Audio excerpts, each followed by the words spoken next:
now St. Petersburg.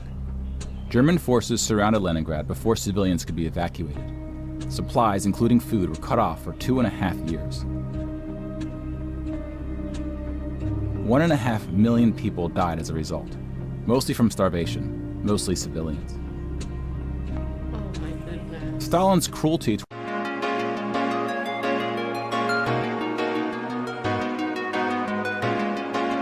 Hello everybody, welcome back again to my amazing space on the internet. It's your girl Cynthia, and guys, I'm here with my best friend. Hi. Michelle. Hi everybody, it's me, Michelle. Okay guys, if this is your very first time on my channel, you're welcome. Grab yourself a chair, grab yourself some popcorn, and let's enjoy this reaction video. Alright guys, so in today's video we are going to be looking at falling of World War II. What do you have to say about this? I mean, like, okay, thank you for putting me on the spot. I mean, like, I am not a history student, but I think what happened in World War II was all about, the Germans and the Americans, if I'm not mistaken. Yeah, but like World War II was like the last one now. Yeah, I think that was the last Cold War. Alright, beautiful people, without further ado, let us get right into this video. The average lifespan of an American is 80 years. And an 80-year-old today was 10 when World War II ended, 4 when it began. So a soldier who saw battle like 6 would have years. to be in his late 80s, at least today. Generals, political leaders, the decision makers of the war, few are still with us. And over the past few decades, we've seen authors and filmmakers rush to capture stories from survivors before this connection of memory is lost. Oh my goodness. This project is not about individual war stories, and it's not about survivors. We're going to tally up the tens of millions of people whose lives are cut short by the war, and see how these numbers stack up to other wars in history, including trends in recent conflicts.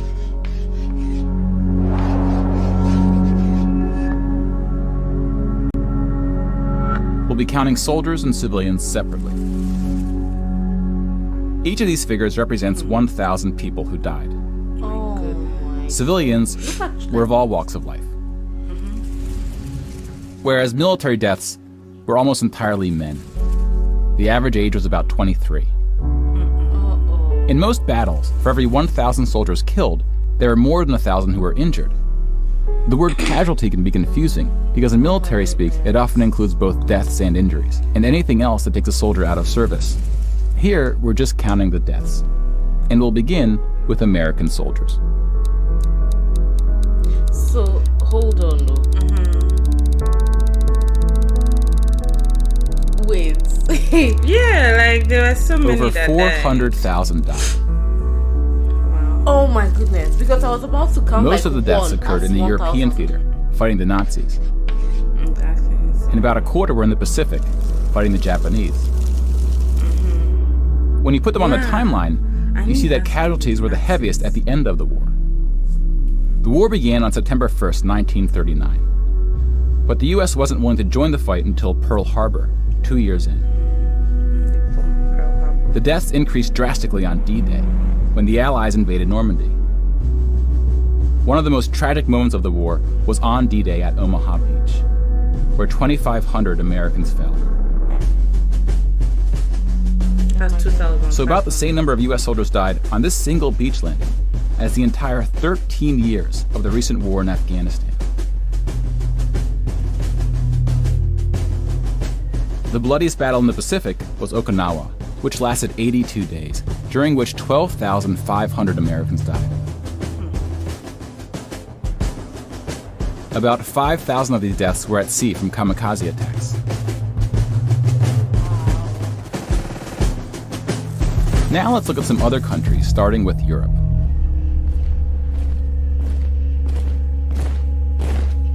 Germany started World War II when it invaded Poland. Poland ultimately lost 200,000 soldiers in the war. My goodness. Most died after the invasion while the country was occupied by Germany and the Soviet Union.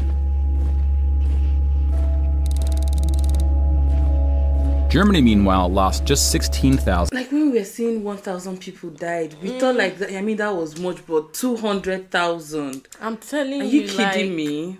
In the invasion of Poland.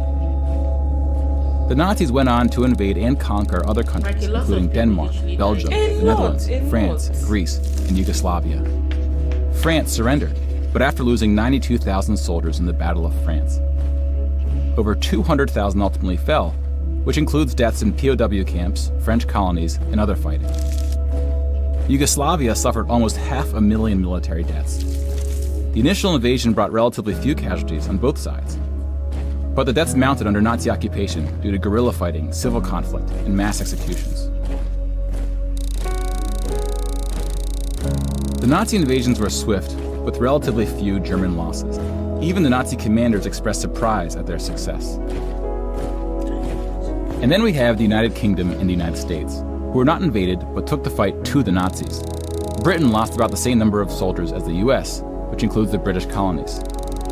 Germany lost about 500,000 soldiers fighting the US and Britain in what is known as the Western Front, which took place in France and Belgium. No, but like, I'm just looking at the number of people that actually died. Like, it's not. It's so. I mean, it's so sad that. But most Nazi soldiers died in the Eastern Front. Germany's unsuccessful invasion of the Soviet Union. The numbers are staggering. You see. The most famous battle of the Eastern Front, and perhaps the turning point of the European war, was Stalingrad. The German Sixth Army successfully took Stalingrad, but then got surrounded by the Soviets and cut off from food and ammunition. 500,000 Nazis would ultimately die in Stalingrad. Another 100,000 were taken prisoner, of which 6,000 would ever return. POWs had a low survival rate throughout World War II, and it was particularly grim in the East. When you include these POWs, roughly the same number of Germans died in Stalingrad as all the Western Front fighting against France. Personally, if I see fights, I run away. Is it just fight? Like the way people nowadays are talking about, they want to have a war, they want to have a coup. Literally They don't know what it means to have a coup, what it means for a war to start. Lives will be lost. A lot, and it's not just the men that will suffer. Women and children too, babies will suffer because they won't be able to get they won't be able to get medication. They won't be able to get food. If you look at what happened during the Biafran War, if you see babies, children that were dying off from Kwashoko, you will not wish for even a tiny little coup to happen. As small as people feel a coup is, like, that just look at these numbers. Men, like millions of people, yes, died, and these are just the soldiers. We have not even talked about the civilians. I think they'll be able to account for all the civilians that died. Maybe they can even account for soldiers because they have numbers already. Yes, exactly. That's why they already have a list of them, and when they are dying, you can pick up their tags and yes. But civilians that died, I doubt they'll be able to account for them. UK and the US. And though Stalingrad was a victory for the Soviets, they suffered almost twice as many losses as Germany. Okay. I'm just looking at these numbers like... The Soviet Union would eventually defeat the once unstoppable German army, killing 2.3 million Nazi soldiers. I think the Soviet Union is from Russia. But winning the war came at a cost.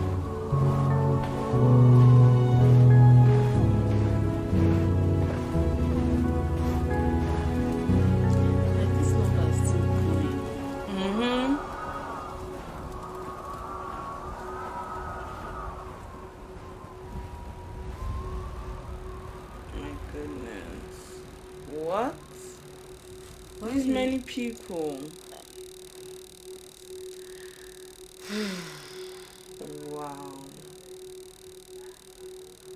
Wow. Like, it's still going. When will it stop? My goodness. 8.7 million is the official tally by the Russian military.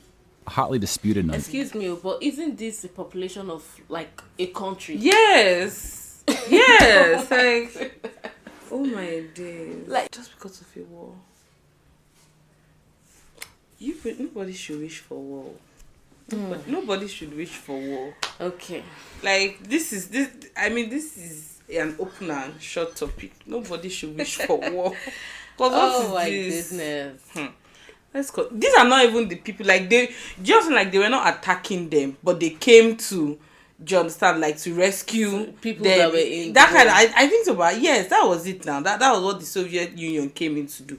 And at the end of the day, they still died. They lost a lot of people, though, just so that they can stop the Germans. Okay, let's continue. Some studies have calculated as many as 14 million dead. To complete the count of European military deaths, we need to add German deaths from other fronts, including the North and Africa, as well as deaths from other Axis powers allied with the Nazis, Hungary, Romania, and Italy. When you put these European military deaths on the timeline, it looks like this. You can now interact with the chart to learn more. Pause the narration if you would like more time. Go on with the explanation, please. And now we switch to civilian deaths in Europe. So this is just for the soldiers.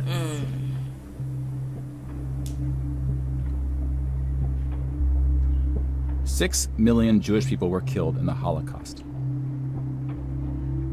Is that what this sign means? If you separate this by country, you see that about half, 2.7 million, were Polish. 700,000 were Soviets, followed by Hungary and 17 other countries.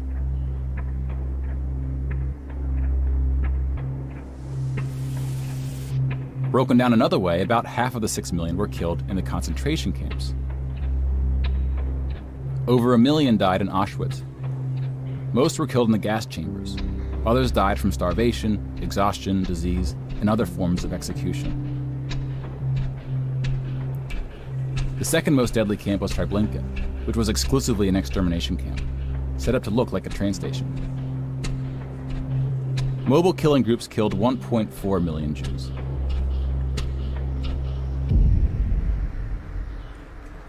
Like with the gas chambers, men were killed first to reduce the risk of revolt. Yeah. You heard about that? Like, they'll first of all kill the men so that there won't be much resistance. You know, men would have been able to fight for their wives, for their children, but when they target them first, they're like, okay, we're killing the powerful people, we're left with the weaker people. Are you kidding me? Jesus. And these were just civilians, they were just killing them just because they could.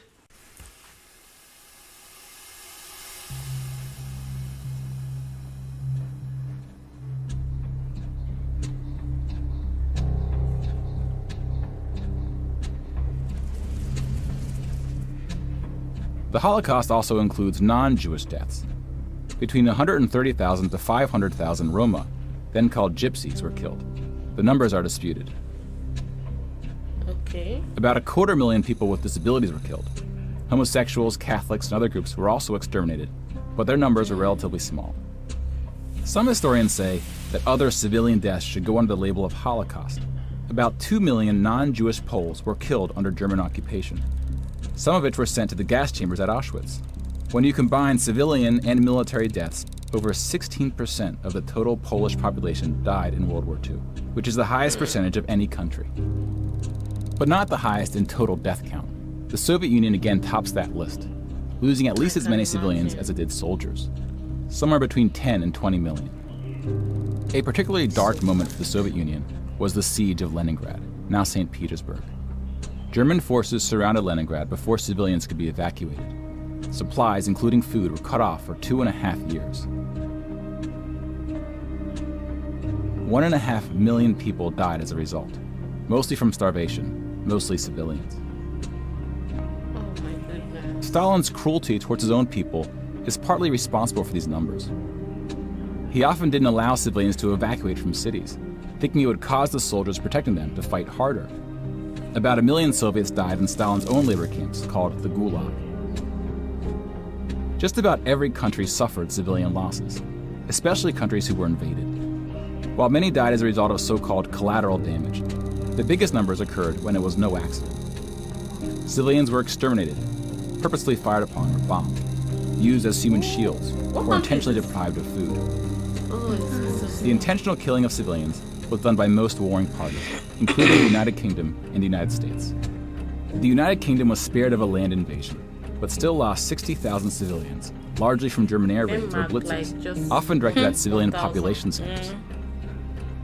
The UK did the same to German cities at a much greater magnitude, causing about 10 times the number of deaths. But most German civilian deaths came from the ground at the late stage of the war.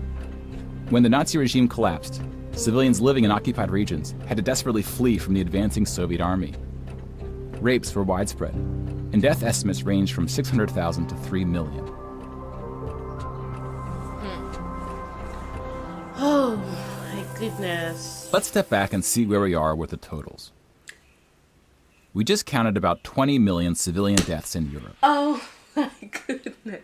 If you add this to the European military deaths we already covered, it brings us to over 40 million. That wasn't all. No, they added both the Then we have the civilian Asian and the theater. military deaths. Here we see the vast majority of military deaths in Asia came from China and Japan.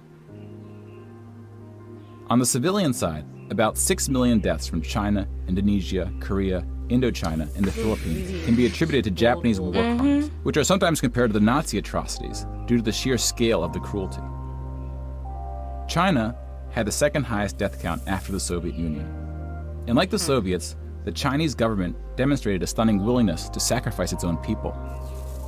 Chinese nationalists opened the dike at the Yellow River, hoping the flood would halt the Japanese advance. 500,000 Chinese civilians or more were killed, which is 2 or 3 times the number who died in all countries in the 2004 Asian tsunamis.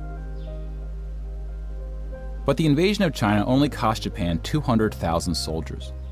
Most were killed fighting the US and allies in the Pacific War. A significant portion of Japanese civilian deaths were caused by American firebombing and the 2 nuclear attacks. Contrary to official US statements, these airstrikes were directed at civilian populations, not military targets. When you add all the deaths outside of Europe, it brings us to a grand total of 70 million for the war, give or take depending on who's counting and what civilian deaths get included. Are you kidding me? More people This is died in total World War amount of II people. than in any other war in history. In 6 years of fighting, 70 million people died. This is the ones that they can account for.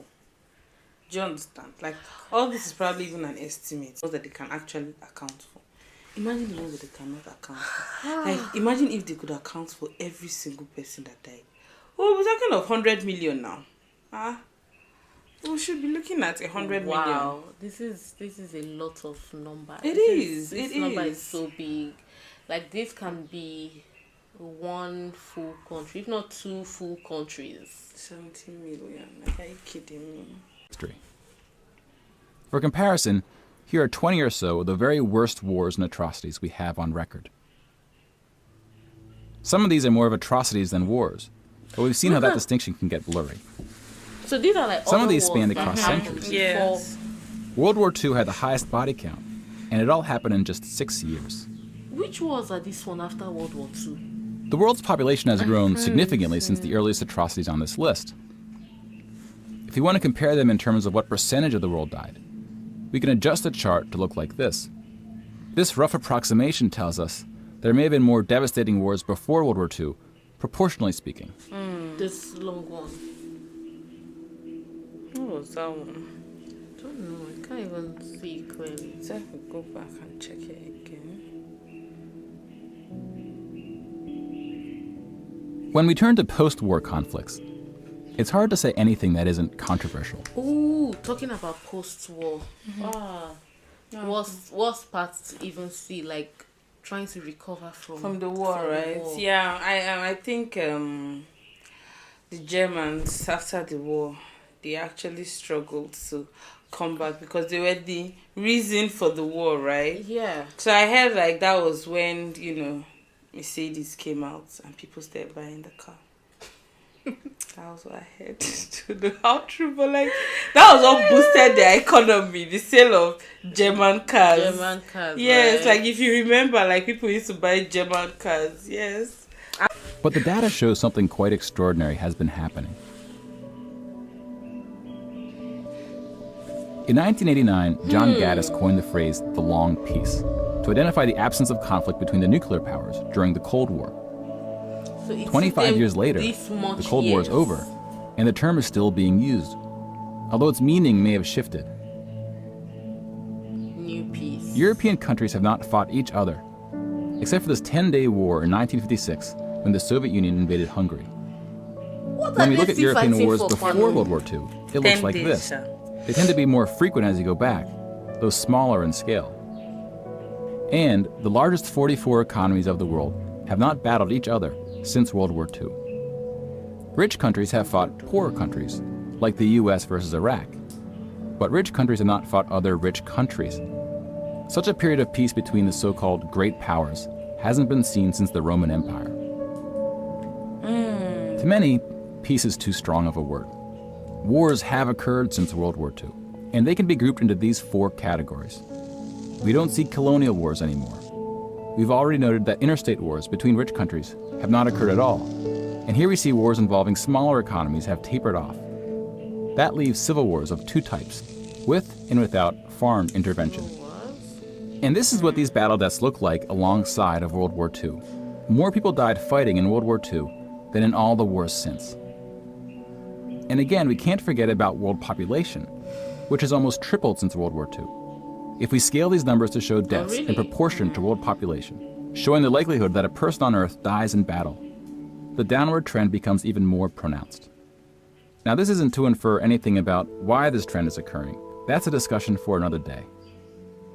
You can now interact with this chart to explore what conflicts are behind the totals. Now, bear in mind, we're just looking at battle deaths here, not civilian deaths, but those too are in decline.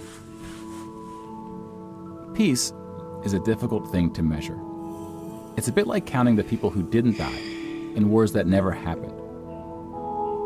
We give such importance to the word peace, but we don't tend to notice it when it occurs or report on it. Sometimes it takes reminding ourselves of how terrible war once was to see the peace that has been growing around us. Of course, this trend may not continue, and it's not clear how looking at these charts can help us make the right decisions to ensure that it does. So apparently this video was made in 2016. Yeah, so far. Wow. So the peace has actually extended for a long time now. Yeah, I mean, they've kept the peace for quite a long time though. Even though we had the whole Russian, Poland thing anyway. Was it the Ukraine and Russia war? Yeah. That was like 2020. 2022. I think so. Beginning. Was it a war? Was there a war? I don't know. But they were doing so many fighting things. We were praying for them though. Let's continue. But the longer the long peace grows, the more significant it becomes. It's how detailed. So if watching the news doesn't make us feel hopeful about where things are heading,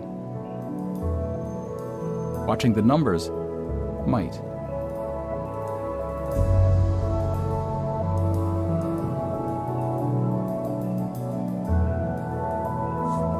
was a very detailed, very informative, yes. This was really nice. I mean, like, now we know. Now we know Every single thing. Well, I won't say every single thing, but you know a the death lot. toll, exactly. yes. Most especially the death If you would like to toll. support this project and encourage new episodes, please follow us using one of the options below. Well, This was really something, right? It was like my eyes were open to exactly a lot of things. A that whole happened. lot. Yes, like now you can put it into perspective of what exactly happened during that period.